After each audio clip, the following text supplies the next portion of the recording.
صحیح بخاری کتاب الجہاد میں روایت ہے کہ وفات کے وقت آپ صلی اللہ علیہ وسلم کی ذرہ ایک یہودی کے یہاں 3 سائے جو پر گروی تھی۔ اسٹوڈنٹس، سائے کہتے ہیں یہ ایک پیالہ ناپنے والا ایک ہوتا ہے جو ہے وہ اجناس میں سے، یعنی جیسے گندم ہوتی ہے ایسے جو بھی ہوتی ہے۔ گروی تھی کا مطلب ہوتا ہے یعنی رکھ دی گئی تھی، بدلے میں رکھی ہوئی تھی، اور سائے کا مطلب ہے غلہ ناپنے کا پیالہ، ٹھیک ہے۔ جن کپڑوں میں آپ صلی اللہ علیہ وسلم نے وفات پائی ان میں اوپر تلے پیوند لگے ہوئے تھے۔ اسٹوڈنٹ، پیوندز کہتے ہیں جوڑ۔ یہ وہ زمانہ ہے جب تمام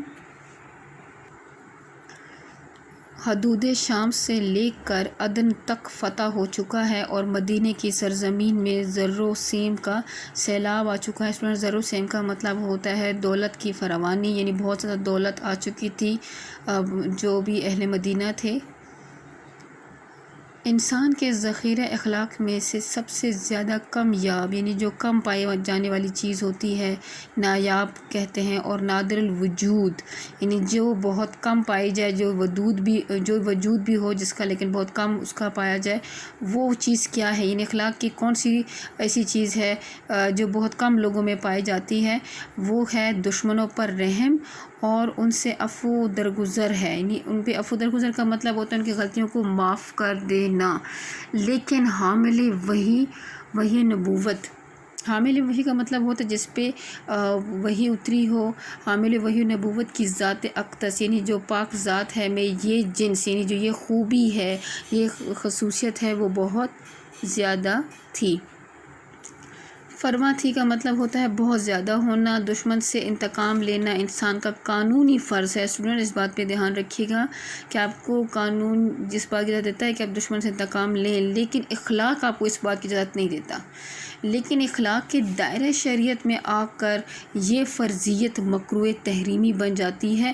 مکروہ تحریمی کا مطلب ہوتا ہے وہ عمل جس کو سخت ناپسند کیا جائے، انہیں پسندیدہ ایک عمل ہے بن جاتی ہے۔ تمام روایتیں اس بات پر متفق ہیں، کون سی بات پر؟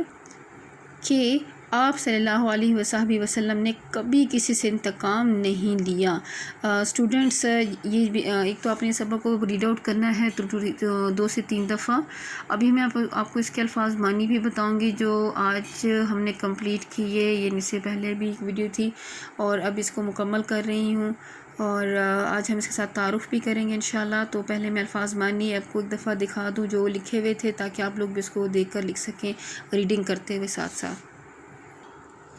اسٹوڈنٹس، اجرام سماوی کا مطلب ستارے، آسمانی نظام یا آسمان کا نظام، محمول کسی بات کو بنیاد بنا کر رکھنا، جاہ پسند پروقار انسان شخصیت کے لیے کہتے ہیں، سردار، عرفہ والا، بلند، بہت بہتر۔ اب اول العزم کا مطلب ہوتا ہے باحوصلہ، مضبوط ارادے، من رسول رسول صلی اللہ علیہ وسلم سے، انبیاء کبار، بڑا عظیم مرتبہ، رسولوں کی طرف بات ہو رہی ہے، انبیاء کی عظمت کی شان بیان ہو رہی ہے۔ اس میں انبیاء کی عظمت مطلب ہے ودیت، یعنی سونپا، عطا کیا، مکمل، کفرستان، شرک کا گڑھ۔ چور چور کا مطلب ہوتا ہے ریزہ، جان نثاروں، جان قربان کرنے والے، زیر نگین فتح کرنے کے بعد، فاقہ کش، غربت، کھانے کو نہ ہونا، سائے، غلہ ناپنے کا پیالہ، زر و سیم، دولت کا سیلاب، نادر الوجود، نایاب، قیمتی، عفو درگزر، معاف کرنا، نظر انداز کرنا، حامل وحی جس پر وحی اتری ہو، فرواں، زیادہ، مکروہ تحریمی، حرام کے قریب، سخت ناپسندیدہ، شمس العلماء، عالموں کا سورج۔ اسٹوڈنٹس، یہ جو میننگ ہے یہ ہے آپ کے تعارف میں سے، تو ابھی ہم تعارف کو بھی ریڈ آؤٹ کرتے ہیں۔ شبلی نعمانی ضلع اعظم گڑھ کے ایک نواحی قصبے بندول میں پیدا ہوئے۔ آپ کے نواحی مطلب قریب کے قصبے ایک بندول میں پیدا ہوئے۔ آپ کے والد شیخ حبیب اللہ وکالت کرتے تھے۔ مولوی محمد فاروق چریا کوٹی سے عربی اور فارسی کی تعلیم پائی۔ مولانا ارشاد حسین سے حدیث اور فقہ کی کتابیں پڑھیں اور مولانا احمد علی بھی ان کے اساتذہ میں شامل تھے۔ جدید مغربی تنقید کے اصول اور فرانسیسی زبان پروفیسر تھا، مس ارنلڈ سے سیکھی۔ شبلی نے وکالت کا امتحان بھی پاس کیا۔ 1882 میں علی گڑھ مسلم کالج میں فارسی کے استاد مقرر ہوئے۔ وہ سر سید کے نامور رفقا میں سے یعنی دوستوں میں سے ایک تھے، اگرچہ ان کے درمیان اختلاف بھی رہا۔ 1898 میں علی گڑھ سے استعفیٰ دے کر حیدرآباد دکن میں چند سال تدریسی خدمات انجام دیتے رہے۔ سر سید کی وفات کے بعد پہلے دارالعلوم ندوہ کے ناظم رہے اور پھر 1913 میں اعظم گڑھ آ کر وہاں دارالمصنفین قائم کیا اور انہیں انگریزی حکومت نے شمس العلماء کا خطاب سے نوازا۔ اسٹوڈنٹس یہ یاد رکھیے گا کہ انگریز حکومت نے کون سا خطاب سے نوازا، تو وہ ہے شمس العلماء۔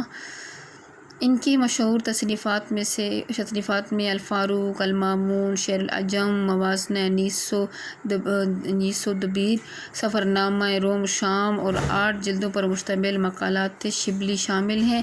سیرت النبی شبلی کا ایک اہم کارنامہ ہے، جسے ان کی وفات کے بعد ان کے شاگرد مولانا سلیمان ندوی نے مکمل کیا ہے۔ شبلی کی نثر سادہ، رواں اور منطقی ہوتی ہے۔ ٹھیک ہے، نثر مطلب جو سبق لکھنے کا انداز ہے وہ سادہ اور اس میں ایک تسلسل، ایک باقاعدگی کا فن بھی رکھتے ہیں۔ منطقی مطلب جو عقل کے لیے ماننے والی بات ہو، لاجک جسے کہتے ہیں۔ بات میں اعجاز و اختصار سے کام لیتے ہیں، یعنی نہ بہت زیادہ بڑا چڑھا کر بات کرتے ہیں اور نہ بہت ہی مختصر بات کرتے ہیں۔ چھوٹے چھوٹے جملوں میں بڑی بات کہہ جاتے ہیں اور محاوروں کا استعمال بھی کبھی کبھار کرتے ہیں۔ خیالات کے بیان میں الفاظ کی تکرار سے ان کی نثر میں آہنگ پیدا ہو جاتا ہے۔ ان کی تحریروں میں طنز کا عنصر بھی پایا جاتا ہے۔